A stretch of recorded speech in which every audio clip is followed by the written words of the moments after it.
كونيتشوا، اهلا فيكم كلكم. اليوم جيت لكم فيديو جديد. شفتون حادثة الإيتوان؟ الله يرحم الناس اللي ماتوا كلهم. صورنا لكم الحادثة بالوضع اللي كنا فيه، وصورت لكم الفيديوهات الناس بعد ما صارت الحادثة وكذا، بس ما صورت لكم ايش صار بعد. اليوم راحت ياجين عشان كان عندها شغل، وصورت المكان ذاك وصورت مكان الحداد وكل شيء، بس جابت لي الفيديو قالت لي بما انه انت اللي نشرت الفيديو انشري عندك في القناة. المهم حتشوفون اليوم بالاحداث هذه كلها، بس قبل ما تشوفون الفيديو لا تنسون تعملوا لي سبسكرايب ولايك، كمان لو رسالتكم متابعين قنوات العائله حتلاقونها تحت صندوق الوصف، روحوا اعملوا لهم سبسكرايب ويلا نبدا الفيديو. كنا نازلين من هذا المكان بعدين مشينا بهذا الشكل. يا اخي والله كل ما اتذكر السالفه احس بحزن. كان في كميه من الناس ما قادرين كنا نطلع من كميه الناس. هذا المكان برضه نفسه اللي طلعنا منه كان في ناس زحمه بشكل مره مبالغ. اصحاب الناس والناس اللي موجودين كتبوا رسائل اخيره للناس اللي ماتوا. طبعا احنا كنا في هذا المطعم وقت ما صار الحادث، المطعم التركي هذا. اي احد كان يمدي يجي هذا المكان ويكتب رسالة للضحايا، وبنفس الوقت الشرطة قاعدة تحمي المكان وكذا، والناس عشان لا يصير في شغب ولا في مضربات ولا في شيء. شعور مرة مؤلم. هو احنا كنا نشوف هذا المكان والمضيق وكنا نقول اوه من المطعم نفسه، كنا نقول اوه الناس كثير، واحنا اصلا خرجنا من هذا المكان مشينا للمكان الثاني. كنا انا ونارين راح نلف ونيجي لهذا المكان، بس نارين قالت انه تكره الزحمه ما قدر يعني خرجنا، ولا كنا بنيجي لهذا المكان ونكون مثلهم.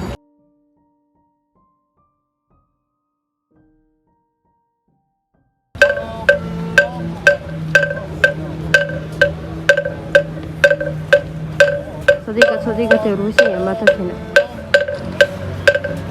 كيف ماتت بسهولة كذا.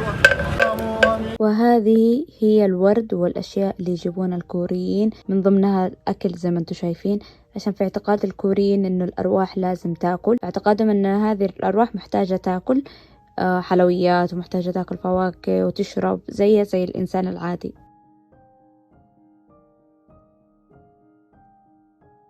هذا هو المطعم اللي كنا فيه.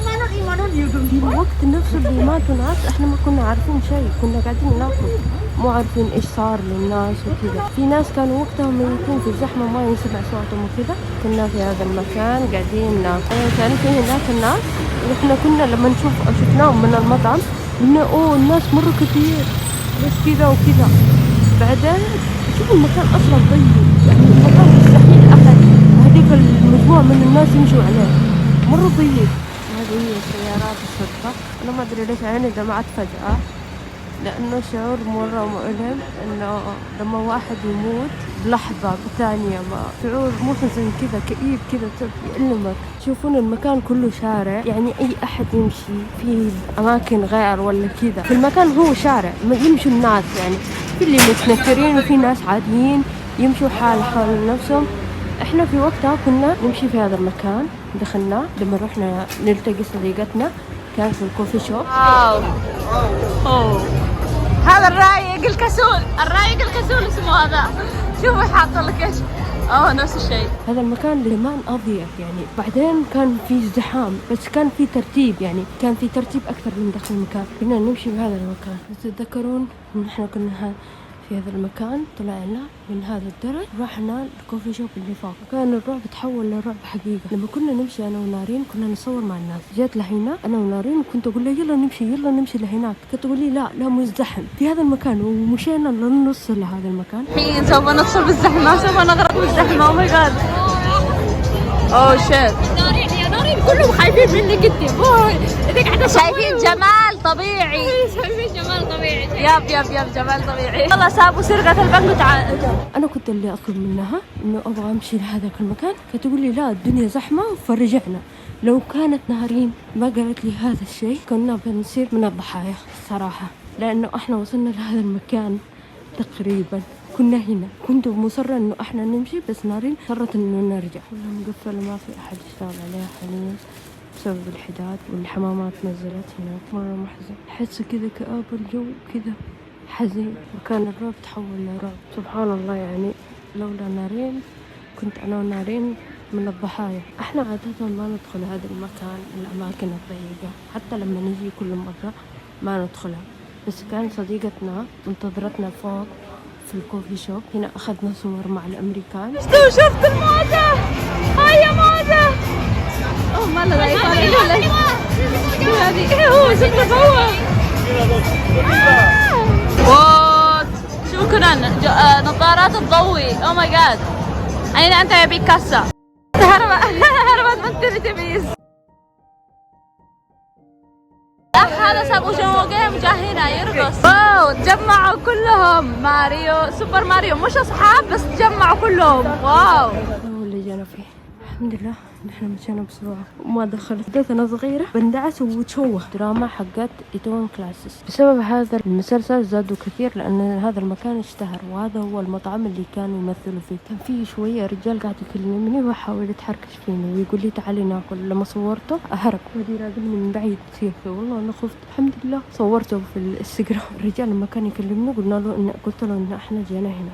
قلت له طيب، قال لي فين بالضبط؟ قلت له فوق. قاعد يحاول يستفرد فيني عشان يضربني ولا يسوي فيني شيء. بعدين هذا كان يبغاني اروح معاه هناك فوق. انا قلت والله يا اخي انا جايه عشان كمان ما اموت وبموت على يدك يعني. كان يقول لي ودي يلا نروح نشوف المكان، تعالي نروح نشوف المكان. والمكان هناك في اماكن غريبه، فانا ما اعرف المكان كويس. ممكن يوديني مكان غريب يضربني ولا يسوي لي شيء. الغريب انه في شرطة يعني، وهذا مو خايف. الحين لازم امشي، بس كنت ابغى اقول حاجة. عرفت ليش الناس يقولوا لي ان المكان هذا خطر؟ فواحد جاي يقول لي ملزق فيني ويقول لي تعال نروح ما نروح، وعشت برعب. والله شعور رعب مرعب.